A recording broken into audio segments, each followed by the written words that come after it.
తమిళనాడులో జయలలిత కొడుకు పెళ్లి చేసినట్టు గొప్పగా చేశాడు బాబు పెళ్లి. ఆ మాట గట్టిగా అనకయ్యా బాబు. సిబిఐ వాళ్ళు వింటే మా అయ్యగారి మీద ఎంక్వైరీకి వస్తారు. తెలియకేమన్నా లోపాలు జరుగుంటే మమ్మల్ని క్షమించండి అమ్మా. అదే మాట అన్నయ్య గారు, అన్నీ చక్కగా చేశారు. ఏదో మాకు తోచింది చేసి పొద్దుపోయింది. ఇక మీరు విశ్రాంతి తీసుకోండి. రేపు మా ఇంటి దగ్గర సత్యనారాయణ వ్రతం చేసుకోవాలి. అంచేత ఉదయం 6 గంటలకు అమ్మాయిని తీసుకుని మా ఊరు వెళ్తాం. తప్పకుండా రాము, ఆ ఏర్పాట్లన్నీ జాగ్రత్తగా చూడు. అన్ని పురమాయించేశాను. శోభనానికి ముహూర్తం పెట్టి కబురు చేస్తే అమ్మాయిని అబ్బాయిని తీసుకొస్తాం. అలాగేనమ్మా, రేపే పంతులు గారితో మాట్లాడి కబురు చేస్తాను. ఇక మీరు విశ్రాంతి తీసుకోండి. ఉంటాం బాబు, ఉదయం కలుస్తాం. అలాగే. అవన్నీ సర్దు, నువ్వు పద. నీ దుంపదగా చెయ్యి నాకోమని చెప్పి తెచ్చారు కదరా, మళ్ళీ ఇక్కడికి ఎందుకు వచ్చావు? రాజుల పెళ్లి కదా, మేడ పెరిగేశారు. ఎంతనా జిడ్డు వదులుతలేదు. ఎక్కడ కొడుకోరా? ఆ ఫ్యాన్ ఎట్రా అలా తిరుగుతుంది. ఎక్కడ అది ఏరీడు? ఆకలి లేకపోవడం ఏంటి అమ్మాయి గారు? 2 ముద్దలు తినండి. ఇదిగో నన్ను విసిగించుకో, వెళ్ళు.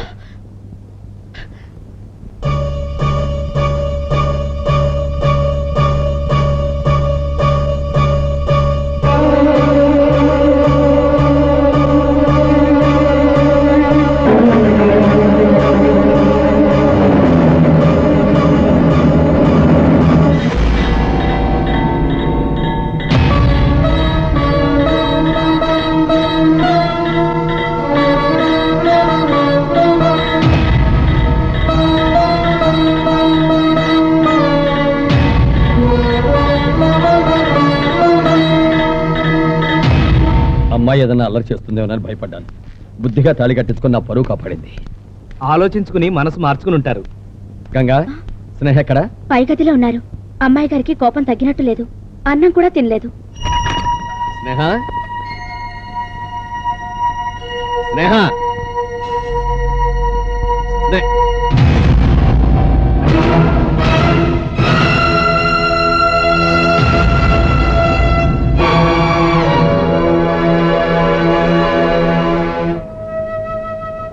రాము, నేనేం చేసిందో చూసావురా?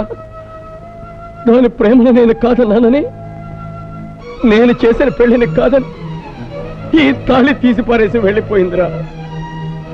మన ఇంటి పరువుని మంట కలిపేసిందిరా. లేదండి, అమ్మాయి గారు అలాంటి పని చేసుంటారు. ఇక్కడే ఎక్కడో ఉండుంటారు. అమ్మాయి గారు, శ్రేయమ్మ గారు. ఇంకెక్కడుంటుందిరా అది? ఆ లోపల గారి కోసం లేచిపోయి ఉంటుంది. రేపొద్దు నా కుర్రాడు వచ్చి నా పెళ్ళాన్ని పంపించండి అని అడిగితే ఏం చెప్పాలి? లేచిపోయిందని చెప్పరా, చచ్చిపోయిందని చెప్పరా? మీరు ఆవేశపడకండి. ఇప్పుడు లేచిపోయింది నా కూతురు మాత్రమే కాదురా, ఆ బోసుబాబు పెళ్ళం, ఆ సీతారత్నమ్మ గారి కోడలు. పెళ్లి చేసుకుని పెళ్ళం లేకుండా అతను, కోడలు లేకుండా ఆవిడ ఎలా పెడతారా? ఆ ఊరి జనానికి ఎవరి సమాధానం చెప్తారు? వాళ్ళకి నమ్మకం ఎలా చూపించరా? ఎలా చూపించరు?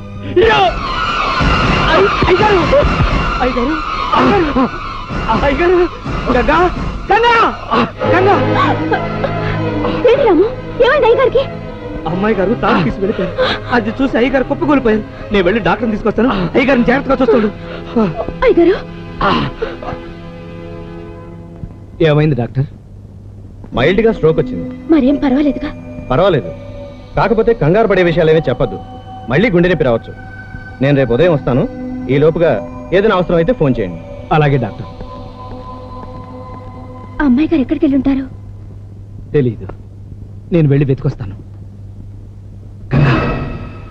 ఈ విషయం ఎవరికి తెలియనీకు, ముఖ్యంగా పెళ్లి వారికి.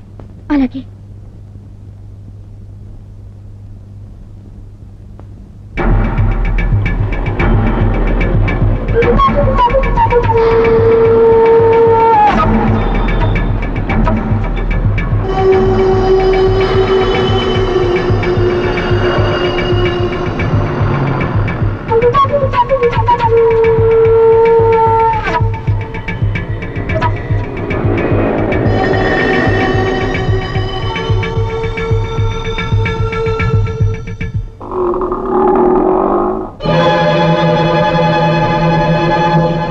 ఏ ఊరు మంది?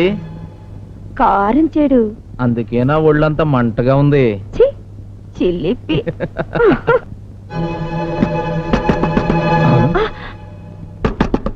ఈ టైంలో ఎవరబ్బా?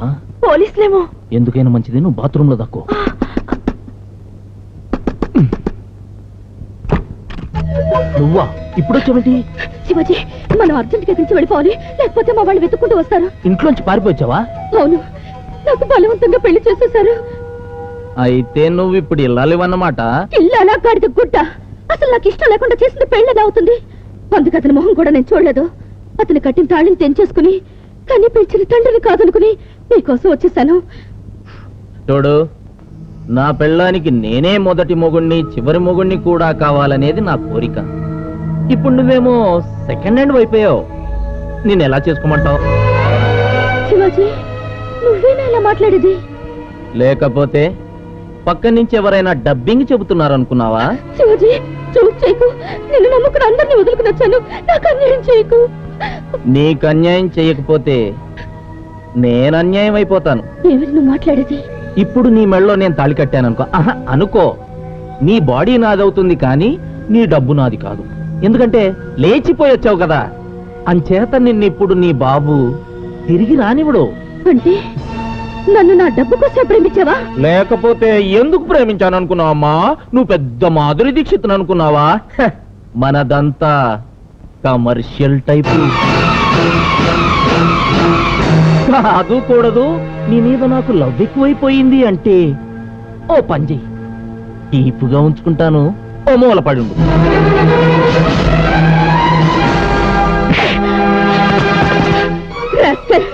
నేను పని తెగించిన దాన్నే కానీ బజారు దాన్ని కాదురా. నీకు భార్యని, నీతో జీవితాన్ని పంచుకోవాలని వచ్చానే కానీ నీతో శరీరాన్ని పంచుకోవాలని కాదు. అయితే నోరు మూసుకొని తెంచిన తాళిని మెళ్ళో వేసుకొని కాపురం చేసుకో. వెళ్తాన్రా.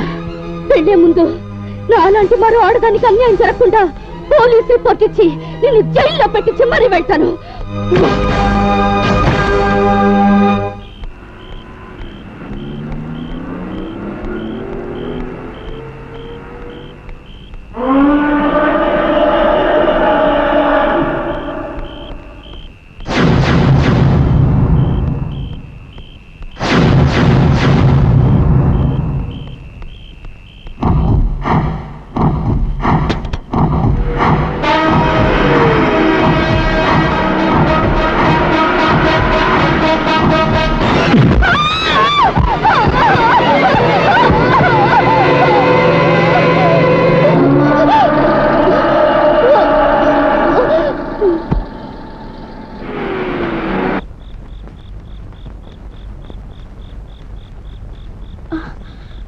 అమ్మాయి గారు కనిపించారా? లేదు. ప్రేమించిన అబ్బాయి దగ్గరికి వెళ్ళిందేమో. ఫోన్ చేశాను, అక్కడికి రాలేదట. మరి ఎక్కడికి వెళ్ళట్టు? ఇష్టం లేని పెళ్లి చేశారని ఏదైనా అఘాయిత్యం చేసుకోలేదు కదా? లేదు గంగా, అమ్మాయి గారు అంత పిరికి మనిషి కాదు. మరి ఇప్పుడు ఏం చేద్దాం? అదే ఆలోచిస్తున్నాను. మరో గంటలో అమ్మాయి గారిని తీసుకెళ్ళడానికి పెళ్లివారు వస్తాను. వాళ్ళకి నిజం తెలిస్తే అయ్యగారి పరువు తీసేస్తారు. పరువు పోతే అయ్యగారు మనకు దక్కరు. అవును గంగా, అయ్యగారిని కాపాడుకోవాలంటే ఒక్కటే మార్గం ఉంది. ఏమిటది? అమ్మాయి గారు తీసి పారేసిన ఆ తాళి నువ్వు వేసుకోవాలి. నువ్వు స్నేహమ్మ గారిలా, సీతారత్నం గారి కోడలిగా, బోసుబాబు భార్యగా ఆ ఇంటికి వెళ్ళాలి. అవును గంగా, పెళ్లి వారెవరూ అమ్మాయి గారిని చూడలేదు. స్నేహమ్మ గారు ఎలా ఉంటారో వాళ్ళెవరికీ తెలియదు. నువ్వు వెళితే అమ్మాయి గారినే అనుకుంటారు. నువ్వు ఆ పని చేస్తే 2-3 రోజుల్లో అమ్మాయి గారిని వెతికి తీసుకొచ్చి ఆ బోసుబాబు గారి కాళ్ళ వేళపడి ఎలాగోలా నచ్చ చెప్పి ఆ అమ్మాయి గారి జీవితాన్ని నిలబెట్టొచ్చు. ఆ తర్వాత నువ్వు మళ్ళీ తిరిగి వచ్చేయచ్చు.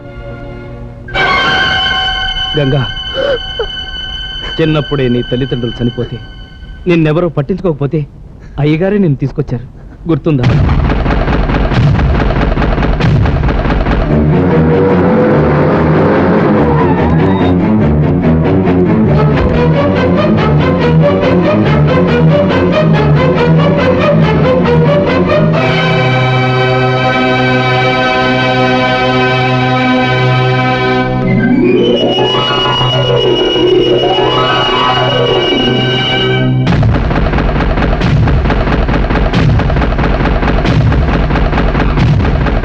నువ్వు ఒక అనాథమని కూడా చూడకుండా తన కన్న కూతురుతో సమానంగా నిన్ను పెంచారు, గుర్తుంది?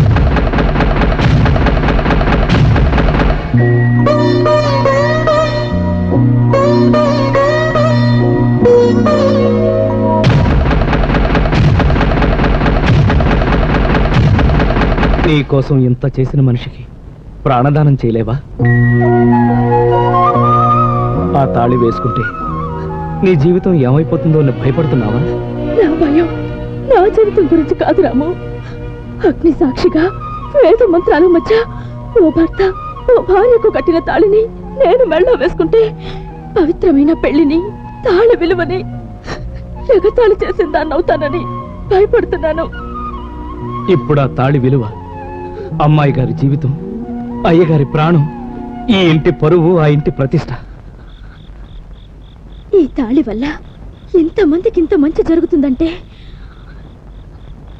తప్పకుండా వేసుకుంటాను. ఆ దేవుడి కోసం, తోబుట్టు లాంటి స్నేహమ్మ గారి కోసం ఏమైనా చేస్తాను. కావాలంటే నా ప్రాణమైనా ఇస్తాను.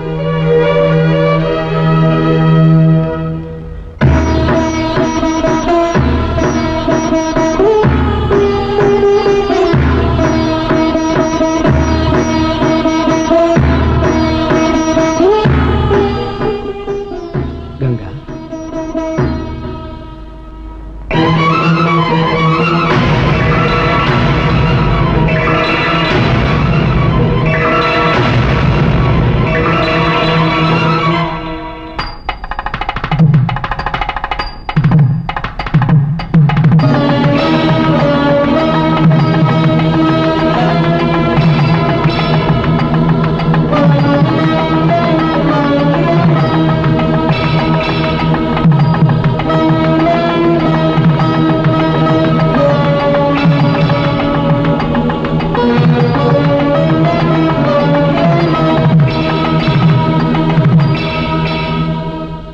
తనంతట తాను తాళి కట్టుకుని ఆలివైన మొదట ఆడదానివి నువ్వేనమ్మా. ఏ ఆడది చెయ్యలేని పని చేశావు. వయస్సులో చిన్నదానివైనా నీ పెద్ద మనసుకి ఈ అన్నయ్య చేతులెత్తి నమస్కరిస్తున్నాడమ్మా.